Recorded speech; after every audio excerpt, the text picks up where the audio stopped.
참 예수님, 오늘 묵주기도의 복되신 성모 마리아 기념일입니다. 오늘 기념일을 맞이해서 한 가지 기적에 대한 이야기를 할까 합니다. 어느 수녀님이 겪으신 기적의 내용인데요.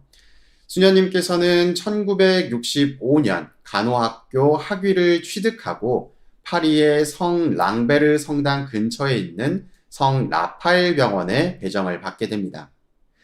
이곳에서 수녀님은 하느님과 다른 이들을 위한 삶을 사는 것에 매우 만족하며 살게 됩니다. 그런데 어느 날 등에서 약간의 불편함을 느끼게 됩니다. 그리고 이 불편함은 점점 커지기 시작하고 허리와 왼쪽 골반 다리 밑까지 이어지게 됩니다. 너무나 고통스러웠던 수녀님은 1968년 수술을 받게 되고 환자들과 함께하는 꿈이 무너지게 됩니다. 그때가 수녀님의 나이 30살이었습니다. 1973년에 수녀님은 의사로부터 신경근염이라는 진단을 받게 되고 고칠 수 없다는 판정을 받게 됩니다. 그러면서 척추와 좌골 신경에서 느껴지는 통증을 평생 달고 살게 됩니다. 이때 수녀님이 느끼셨던 좌절감은 매우 컸다고 합니다. 그로부터 10년 뒤에 수녀님께서는 장애 판정을 받게 되고 이후에는 병세가 점점 악화되어 감각이 없어지고 자주 넘어지기도 했습니다. 그런 중에 여동생이었던 세실은 병에 걸렸고 1991년 어머니는 이 세상을 떠나시게 됩니다.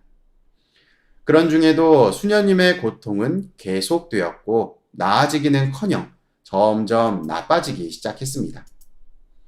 2005년에 이르러는 왼쪽 발이 마비가 되기 시작을 했고 변형이 생겨서 발꿈치가 땅에 닿지 않게 됩니다. 그래서 보조기를 착용한 채로 생활하게 됩니다.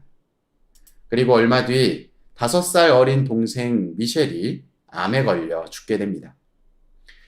수녀님은 몸도 마음도 힘든 시기를 보내게 됩니다. 어머니가 돌아가시고 자신의 동생마저 죽게 되는 상황 속에 좌절감과 상실감, 그리고 하느님께 대한 원망도 들게 됩니다. 너무 힘들어 견딜 수 없었던 수녀님은 예수님의 십자가에 매달려 하염없이 눈물을 흘렸다고 합니다. 그것을 본 장상 수녀님은 낭트 수녀원 의무실을 떠나 보배 근처의 브렐에 있는 수녀회로 가는 것이 어떻겠냐고 제안을 하셨고 수녀님은 이동하시게 됩니다. 그리고 그곳에서 2008년 루르드 순례를 제안한 의사 크리스토프 피멜리를 만나게 됩니다. 수녀님은 당시를 회상하면서 이렇게 말씀을 하셨습니다. 모든 것이 섭리였고 모든 것이 은총이었습니다. 루르드를 다녀온 수녀님은 어느 때보다 평온함을 느끼셨다고 합니다. 그리고 늘 그렇듯 성체조배를 하러 가셨습니다. 수녀원 경당의 왼쪽 2번째 줄 의자에 앉은 수녀님은 루르드에 있는 환자들과 하나 되어 기도를 하십니다. 그런데 시간이 조금 흐른 뒤에 이상한 것을 느끼게 됩니다.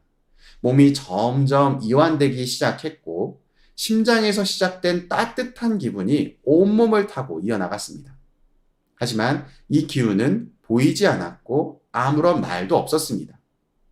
수녀님은 이상함을 느꼈지만 기도가 끝난 뒤에 방으로 돌아왔고 그 순간 내면의 목소리가 들리는 것을 느끼게 됩니다.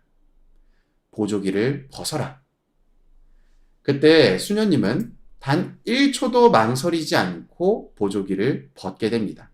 그리고 그 순간 무슨 일이 일어난 건지 몰랐지만 무엇인가 달라졌다는 것을 느끼게 됩니다.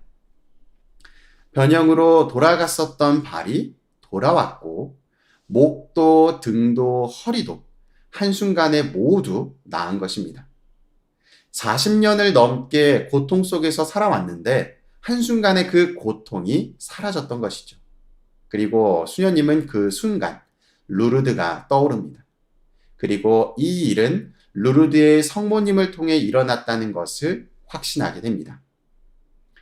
수녀님은 루르드의 성녀 베르나데트의 말을 인용하며 이렇게 말씀하십니다. 저는 이 기적을 믿도록 할 책임이 없습니다. 이야기해야 할 의무만 있을 뿐입니다. 사람들은 기적이란 존재하지 않는다고 생각합니다. 하지만 수녀님의 기적을 교회는 인정했고 사람들은 수녀님께 그 기적의 이야기를 들려달라고 청하게 됩니다. 그러면서 수녀님의 삶은 변화됩니다. 어느 곳에 가든지 주인공이 되었기 때문입니다. 하지만 수녀님은 생각하십니다.